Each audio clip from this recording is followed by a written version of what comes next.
Hello and welcome to the Superhero Hub. I'm Sam, Matt, and today we're reviewing, the Defenders. episode 6. This episode being called Ashes, Ashes. So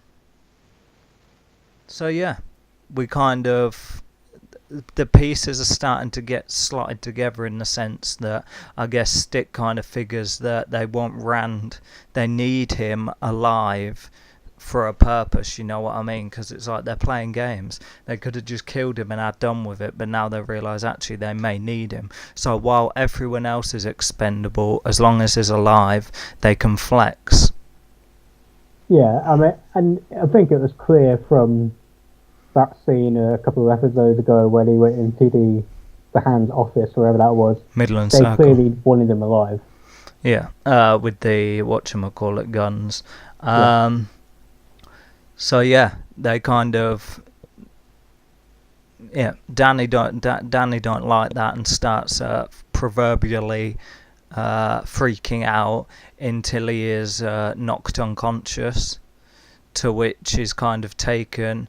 I was trying to work out whether he was still in that building or somewhere else, but I think because there's like a bit like Luke Cage walks around a lot this episode, because he comes out when he's talking to Stick and Stick's like sorting out Sowande's body, and it is kind of just after he kind of put him in the chair. So I think it's just like a couple doors, like a walk down the corridor, and they've put him there, as opposed to left him in the main room. And I kind of thought at first it was implying it was somewhere else. So yeah, they kind of leave him there, and I guess the whole it gives time for Luke Cage and Danny Rand to kind of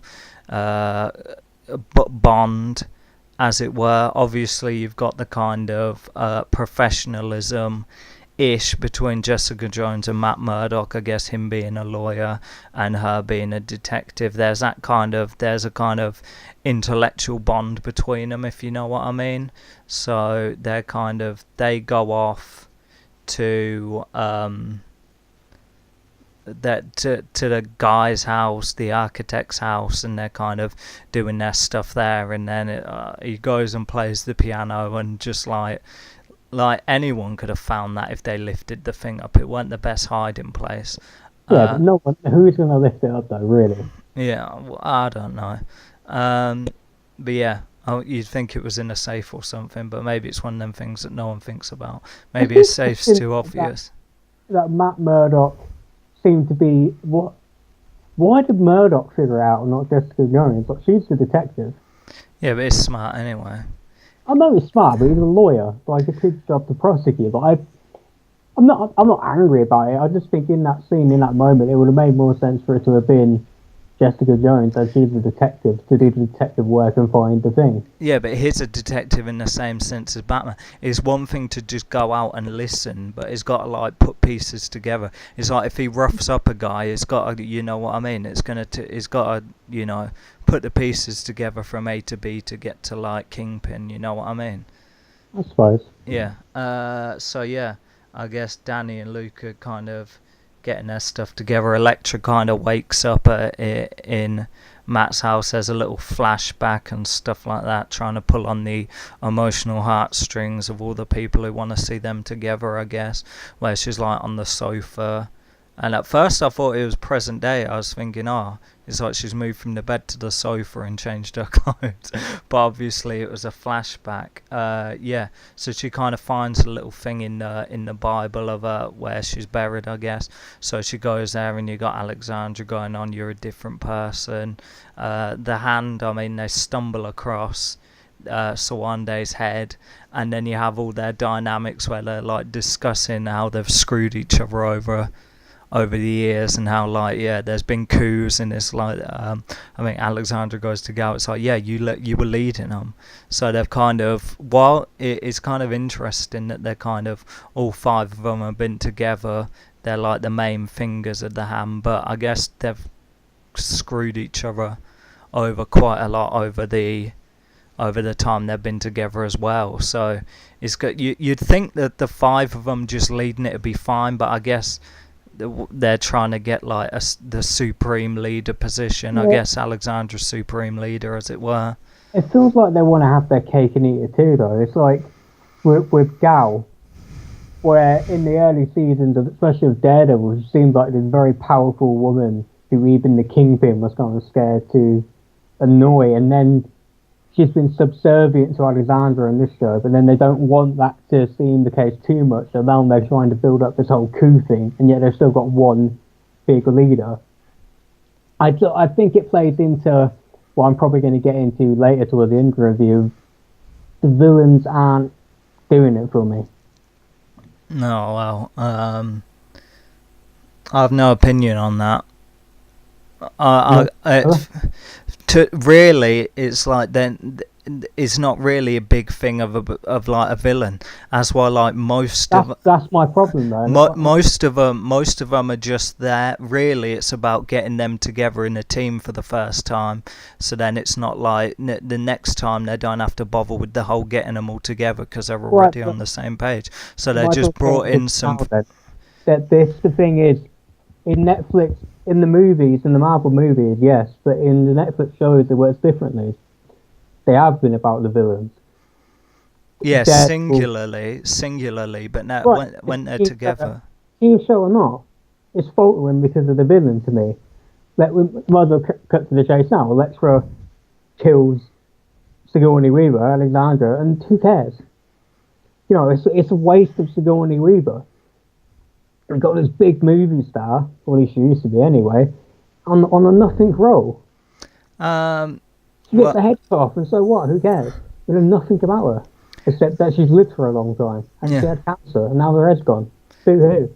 I'd feel like, that, well, my perspective is they needed something to bring them together. It all ties into each of their, I guess, the Daredevil plot and the Iron Fist plot. So it's kind of brought them together, and it's kind of a reason to thrust Danny to the forefront. Because if it was a bunch of random gang leaders that are more, I guess, associated with Daredevil and Luke Cage, then people are still going to be a bit febrile about Iron Fist. So they brought something, and really, I mean, at the end of this, if the hand goes down, then they can kind of, you know what I mean. Now they've established all the characters, they can pick someone else that maybe ties them all together a little bit more.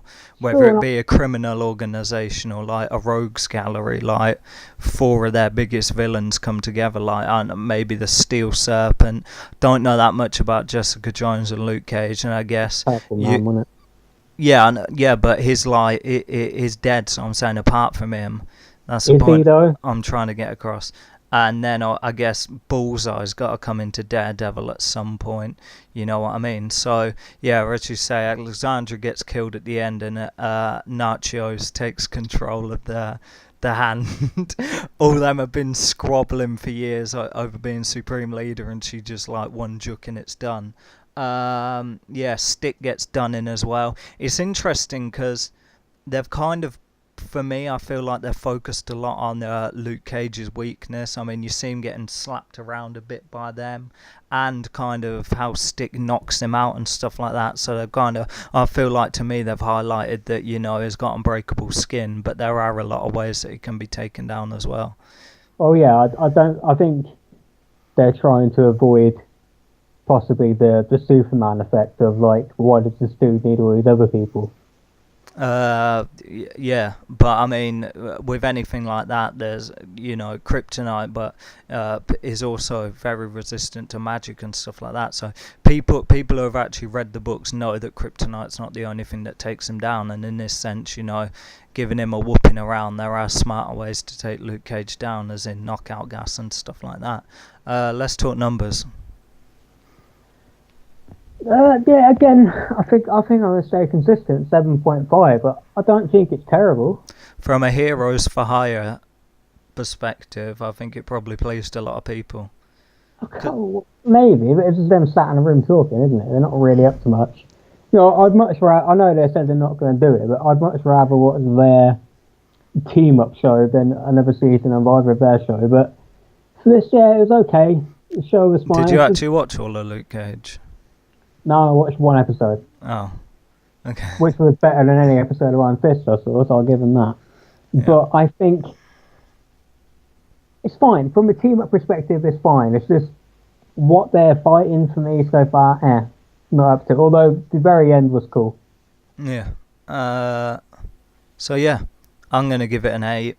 I think there is you know what I mean. They're getting there. I think they're gonna be perfect friends by the end of this, and you know what I mean. It'll flow from there.